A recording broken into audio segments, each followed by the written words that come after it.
23 दिसंबर 2022 की साकार मुरली से होमवर्क।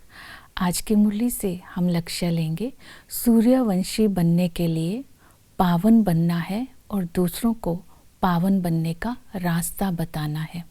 सूर्यवंशी उसे कहेंगे जो सदा ही विजयी रहते हैं, माया जीत रहते हैं। इसीलिए आज हम ये स्वमान लेंगे, मैं मास्टर सर्वशक्तिमान के छत्र छाया के नीचे हर शक्ति को समय प्रमाण ऑर्डर से चलाकर शक्तियों को प्रैक्टिकल स्वरूप में अनुभव कर रहा हूँ। माया पर विजय प्राप्त कर सबको सुख दे रहा हूँ।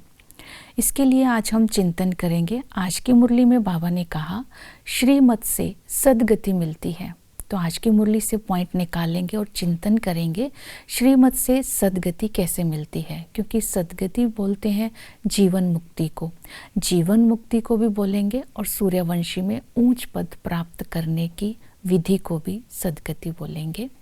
तो आज की मुरली से जो पुरुषार्थ करेंगे, सूर्यवंशी बनने के लिए पावन बनना है, तो उसके लिए आज बाबा ने अटेंशन दिलवाया, रूहानी यात्रा पर रहना है।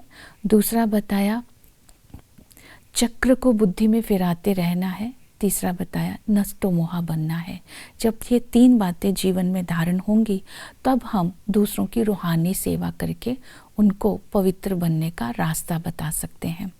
रूहानी यात्री है, आज इस स्मृति में रहेंगे, क्योंकि यात्री का अर्थ है निरंतर याद में रहने वाला। जो यात्री होता है उसको अपना लक्ष्य और मंजिल की सदा ही स्मृति रहती है। तो बाबा ने कहा, बाबा इस समय संगम पर हमें रूहानी यात्रा सिखाते हैं। जब हम बाबा को याद करेंगे तब हम अमरलोक में जा पाएंगे। बाबा को याद करेंगे तो आत्मा की कट निकल जाएगी, हम फिर मुक्ति धाम में जाएंगे, फिर जीवन मुक्ति में आ जाएंगे। तो इसी तरह याद की यात्रा करनी कैसे है, इसकी विधि आज की मुरली में बाबा ने बताई कि बाप का यथार्थ परिचय हो तभी हम बाप को याद कर सकते हैं।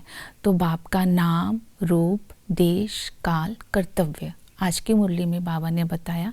नाम है शिव, रूप है ज्योति बिंदु आत्मा लेकिन सुप्रीम सोल है, और घर है परम धाम, और आते हैं संगम पर, और कर्तव्य है पतित दुनिया को पावन बनाने का।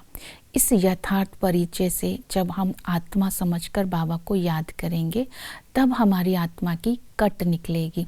कट निकलने का अर्थ है जब हम श्रेष्ठ संकल्प करते हैं, श्रेष्ठ संकल्प की अग्नि से जो हमारे अंदर किचड़ा है वो भस्म हो जाता है, इसको बोलेंगे कट निकलना। तो याद की यात्रा से दूसरी विधि याद की यात्रा की बताई आज बाबा ने कि बाबा के कर्तव्यों को याद करना है और साथ साथ निश्चय बुद्धि होकर के याद करना है।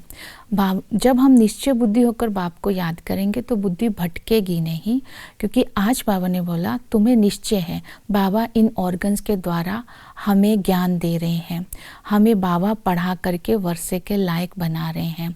हमें जब ये निश्चय है कि भगवान आया हुआ है तो बुद्धि भटकेगी नहीं, और याद करने से अंतमति सो गति हो जाएगी, क्योंकि संगम पर बाबा की श्रेष्ठ श्रीमत मिलती है। इसको बोलते हैं अंतमति, अंतिम समय पर मति। और गति का मतलब है इसको जब हम पालन करते हैं तो भविष्य में सूर्यवंशी बन जाते हैं, अर्थात चक्रवर्ती राजा बनते हैं, इसको बोलेंगे गति। तो ये याद से ही होगी। दूसरा चक्र को बुद्धि में फिराना, क्योंकि बाबा ने हिस्ट्री ज्योग्राफी का ज्ञान हमें दिया है। बेहद की हिस्ट्री को बुद्धि में रखेंगे कि हम ही देवता थे, कल हम ही देवता बनने वाले हैं, तो दैवी गुण आते जाएंगे। ज्योग्राफी को बुद्धि में रखेंगे तीनों कालों की, ये है मृत्यु लोक, टॉक की, फिर मूवी, फिर साइलेंस। तब हम इस दुनिया से वैराग्य प्राप्त कर बाबा की याद में रह सकेंगे और पावन बनने का पुरुषार्थ करेंगे। तो नष्टो मोहा बनना सहज हो जाएगा। नष्टो मोहा बनने के लिए बाबा ने बोला हिम्मत चाहिए, एक बाप दूसरा न कोई, ये बुद्धि में रहे तब तुम पूरा वर्षा ले सकते हो और बाप आपको शरण दे सकता है।